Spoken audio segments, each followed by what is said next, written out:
السلام عليكم ورحمة الله وبركاته، والحمد لله رب العالمين، وصلى الله وسلم وبارك على نبينا محمد وعلى آله وصحبه وسلم تسليما كثيرا. أما بعد، اللهم يا معلم آدم وإبراهيم علمنا، اللهم يا مفهم سليمان فهمنا، اللهم علمنا ما ينفعنا وانفعنا بما علمتنا وزدنا علما وعملا صالحا يا رب العالمين. اللهم سددنا في القول والعمل، اللهم اغفر لنا الخطأ والزلل. اللهم ربنا وإلهنا ومولانا أصلح ظاهرنا وباطننا، اللهم أصلح سرنا وعلانيتنا، اللهم أصلح كبيرنا وصغيرنا وذكرنا وأنثانا وحاكمنا ومحكومنا. اللهم من كان منا مهموما ففرج همه، اللهم من كان منا مديونا فاقض دينه، اللهم من كان منا مريضا فاشف مرضه، اللهم من كان يرجو صلاح ولد فأصلح له ولده، اللهم من كان يرجو سعادة مع زوجته فأسعده بزوجته. اللهم اجعل هذه الدقائق تشهد لنا عندك يوم القيامة. اللهم لا تصرفنا من هذا المكان إلا وقد قلت لنا قوموا مغفورا لكم قد بدلت سيئاتكم حسنات. يا أحبابي، الله عز وجل حينما خلق الخلق خلق مليارات كثيرة، قد توفى مليارات ويعيش الآن فوق الأرض مليارات، إلا أنه اصطفى من هؤلاء المليارات صفوة هم الأنبياء والرسل، ثم اصطفى من هؤلاء الأنبياء والرسل 5 هم أولي العزم من الرسل، ثم اصطفى من بين هؤلاء 5 سيد الأولين والآخرين نبينا محمد صلى الله عليه وسلم، فهو خير من وطأ الثرى وأكرم الخلق عند الله عز وجل. وهؤلاء الأنبياء والرسل أرسلهم الله عز وجل برسالات، بلغوا رسالاتهم عن ربهم، وآخرهم نبينا صلى الله عليه وسلم. وبعد وفاة هؤلاء الأنبياء هناك فئة من الناس، هذه الفئة هم من أكرم الخلق على الله عز وجل، لأنهم يحملون ميراث الأنبياء والرسل ويعلمونه للخلق، ألا وهم العلماء. ويا أحبابي، هؤلاء العلماء يعلمون الناس الحلال والحرام، ويسلكون بهم طريق الرشاد، ويقتدون بالأنبياء والرسل فيقتدي بهم الخلق. ولذلك مدحهم الله عز وجل فقال: قل هل يستوي الذين يعلمون والذين لا يعلمون. وقال أيضا: يرفع الله الذين آمنوا منكم والذين أوتوا العلم درجات. فهم أنوار تمشي على الأرض يهتدي بها الخلق. ثم من فضلهم أن الله عز وجل استشهد بهم بعد شهادته وشهادة الملائكة وهم من أهل السماء، ولم يستشهد بأحد من أهل الأرض على وحدانيته إلا بأهل العلم. قال الله عز وجل: شهد الله أنه لا إله إلا هو والملائكة وأولي العلم قائما بالقسط. فاستشهد الله بهم لعظيم فضلهم. ثم أيضا لفضلهم ولمكانتهم مجالس العلماء من يجلس فيها هي مجالس ملائكة، مجالس سكينة، مجالس الرحمة، مجالس يذكر الله عز وجل أهلها في الملأ الأعلى، ومجالس مغفرة. وهذه 5 كرامات لمن جالس العلماء وأخذ عنهم أو جلس في مجالسهم، فتحفه الملائكة وتغشاه السكينة وتتنزل عليه الرحمة، ويذكره الله في الملأ الأعلى. وكل واحدة والله يا أحبابي أنها كرامة لوحدها. يفرح الإنسان منا ويفتخر أنه جالس إنسان من أهل الخير أو من أهل الصلاح أو إمام أو مفتي فكيف بمن يجلس مع الملائكة؟ المجالس التي فيها ذكر الله عز وجل تجلس فيها الملائكة وتحف أهلها. ثم أيضا يفرح الواحد منا أن يشكر وأن يذكر من أهل الدنيا، فكيف بمن يذكره الله عز وجل في الملأ الأعلى باسمه واسم أبيه؟ هذه والله كرامة. ثم أيضا من الكرامات أن الله يغفر لمن جلس فيها، فقه أم لم يفقه. بمجرد جلوسه في مثل هذه المجالس تذكر الملائكة حاله إلى الله عز وجل وتقول: ويسألونك يا رب. قال: وما يسألوني؟ قالوا: الجنة. قال: وهل رأوها؟ قالوا: لا يا رب. قال: وكيف لو رأوها؟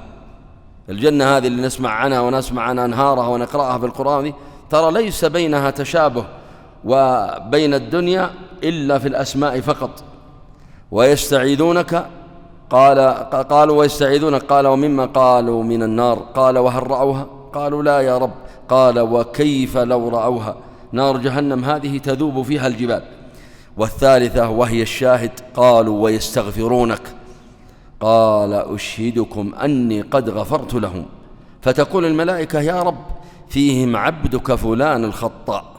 ربما أنها المتحدث، كل إنسان على وجه الأرض يذنب، ولكن نستغفر الله ونتوب إليه. فيقول الله عز وجل: وله قد غفرت. هم القوم لا يشقى بهم جليسهم. مجالسة مثل هؤلاء العلماء يا أحبابي لنا فيها فضل أن نجالسهم، وأن نستفيد من مثل هذه الكرامات.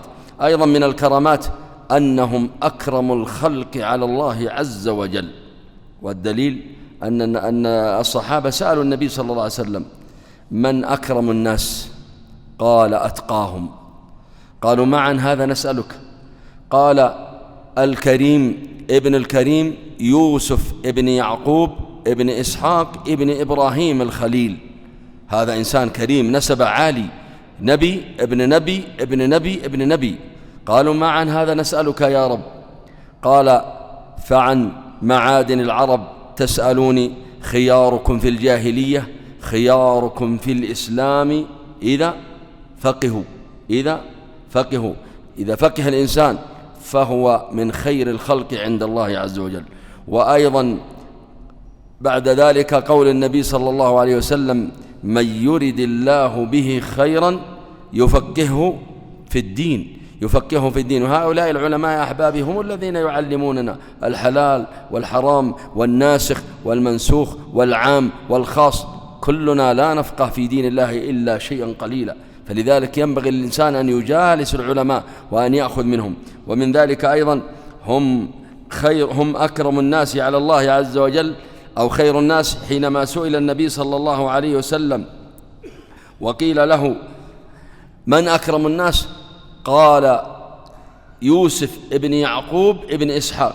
طيب، فكثير من الناس الآن يقول: أنا ابن شيخ، أو أبوي حتى شيخ من شيوخ العلم.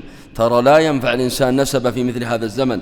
من بطأ به نسبه من بطأ به عمله لم يسرع به نسبه. هذا كلام النبي صلى الله عليه وسلم. فينبغي الإنسان أن يحرص على تعلم العلم وعلى حفظ العلم وعلى حفظ القرآن. وأول ما يبدأ به الإنسان حفظ كتاب الله عز وجل، ثم ينتقل لغيره من العلوم. أيضا هم أهل العمل الدائم، عملهم دائم حتى بعد موتهم. العالم إذا مات كما ورد عن النبي صلى الله عليه وسلم: إذا مات ابن آدم انقطع عمله إلا من ثلاث: صدقة جارية، أو علم ينتفع به، أو ولد صالح يدعو له. وهذا العلم الذي ينتفع به، كم من عالم يا أحبابي مات قبل 1000 عام وعلمه لا يزال يدرس إلى الآن، ولا يزال الناس يدعون له ويترحمون عليه ليلا ونهارا. ونذكر من الأمثلة من أئمة التابعين، من الصحابة ثم التابعين ثم أئمة السلف كالإمام ابن تيمية، الإمام ابن القيم، كتبهم لا تزال بين أيدينا إلى الآن. إذن عمله دائم لا ينقطع. أيضا منها هم المرجع الذي نرجع من فضلهم، نرجع إليهم في أمور ديننا ودنيانا لعلمهم بالكتاب والسنة. قال الله عز وجل: فاسألوا أهل الذكر إن كنتم لا تعلمون. فينبغي للإنسان ألا يسأل إلا أهل العلم. طيب، ومن أهل العلم؟ لأن الآن كثرت وسائل التقنية يا أحبابي، ليس كل من يتحدث في وسائل التقنية أنه من أهل العلم. أهل العلم في مثل هذه البلاد هم هيئة كبار العلماء الذين وضعهم ولي الأمر ليسند الأمر إليهم، ثم بعدهم اللجنة الدائمة للإفتاء، ثم بعدهم أعضاء هيئة كبار العلماء الذين وضعوا في كل منطقة. عندنا هنا أحد أعضاء هيئة كبار العلماء وهو المرجع. استفتي يا أخي بتليفونك وبهاتفك من بيتك تطرح سؤالك عليه وعلى من عنده فيجيبك. فينبغي الإنسان أن يرجع إلى أهل العلم وأن يعرف أهل العلم. طيب، ثم من فضائلهم أنهم أحسن الناس قولا لأنهم لا يقولون إلا خيرا، ومن أحسن قولا ممن دعا إلى الله وعمل صالحا وقال إنني من المسلمين. يا أحبابي، فضائل أهل العلم كثيرة، وينبغي لكل إنسان في مثل هذا الزمن الذي كثرت فيه الفتن أن يستعيذ بالله من الفتن. وقد قال النبي صلى الله عليه وسلم: إن السعيد لمن جنب الفتن، إن السعيد لمن جنب الفتن، إن السعيد لمن جنب الفتن. ثم يلجأ إلى العلماء وإلى حلقات العلم التي تعقد في المساجد تحت إشراف وزارة الشؤون الإسلامية، وخصوصا دروس العلم التي تسند لعلماء في المناطق، ومنها هذه المنطقة. سأل الله الذي جمعني وإياكم في هذا المكان أن يغفر لنا ما سلف وكان. اللهم اغفر لنا ما قدمنا وما أخرنا وما أسررنا وما أعلنا وما أنت أعلم به منا يا رب العالمين. اللهم إنا نسألك حبك وحب من يحبك وحب عمل يقربنا إلى حبك. اللهم إنا نسألك حبك وحب من ينفعنا حبه عندك يا رب العالمين. اللهم إنا نعوذ بك من الهم والغم ومن العجز والكسل ومن الجبن والبخل ومن غلبة الدين وقهر الرجال. اللهم إنا نسألك الهدى والتقى والعفاف والغنى والفوز بالجنة والنجاة من النار. اللهم فرج عن إخواننا المستضعفين في مشارق الأرض ومغاربها. اللهم فرج عنهم فرجا عاجلا غير آجل. اللهم كن لإخواننا المستضعفين المظلومين المضطهدين في غزة، اللهم كن لهم مؤيدا ونصيرا ومعينا وظهيرا. اللهم انصرهم يوم كل الناصر، اللهم أعنهم يوم كل المعين. سبحان ربك رب العزة عما يصفون، وسلام على المرسلين، والحمد لله رب العالمين، وصلى الله وسلم وبارك على نبينا محمد وعلى آله وصحبه وسلم. جمعية الدعوة والإرشاد وتوعية الجاليات بأبها، بالدعوة نحيا.